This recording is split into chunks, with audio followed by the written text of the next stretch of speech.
దానికి డైజెషన్ పవర్ఫుల్గా చేయటానికి, ముఖ్యంగా విందు భోజనాల్లో నూనె, మసాలా పదార్థాలు, స్వీట్లు నూనెలో దేవిని బాగా తింటాం కదండి.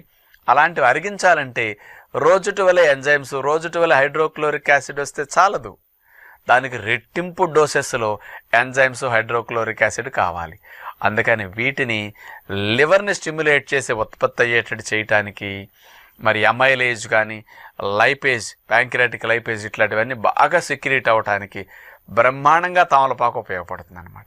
ఇటు రక్షణ వ్యవస్థతో పాటు అటు కూడా బ్రహ్మాండంగా ఉపయోగపడే మేలుని చేస్తుంది. అంచేత ఎప్పుడన్నా అవకాశం ఉన్నప్పుడు ఇట్లాంటి వాటిని ఉపయోగించుకోవటం. తమలపాకుని మామూలుగా మనం ఎప్పుడన్నా వెజిటబుల్ జ్యూస్ చేసుకున్నప్పుడు 2-3 ఆకులు అట్లా అందులో కూడా గ్రైండ్ చేయి, ఎక్కువ వద్దు కానీ తక్కువ మోతాదులో వేస్తే అది అందులో ఉండే కెమికల్ కాంపౌండ్స్ తక్కువ మోతాదులోనే ఎక్కువ యాక్షన్ చేస్తాయి. కాబట్టి అలా వెజిటబుల్ జ్యూస్లో కూడా 2-3 ఆకులు గ్రైండ్ చేసుకోవచ్చు అప్పుడప్పుడు అవకాశం ఉన్నప్పుడు, ఇట్లా తినొచ్చు.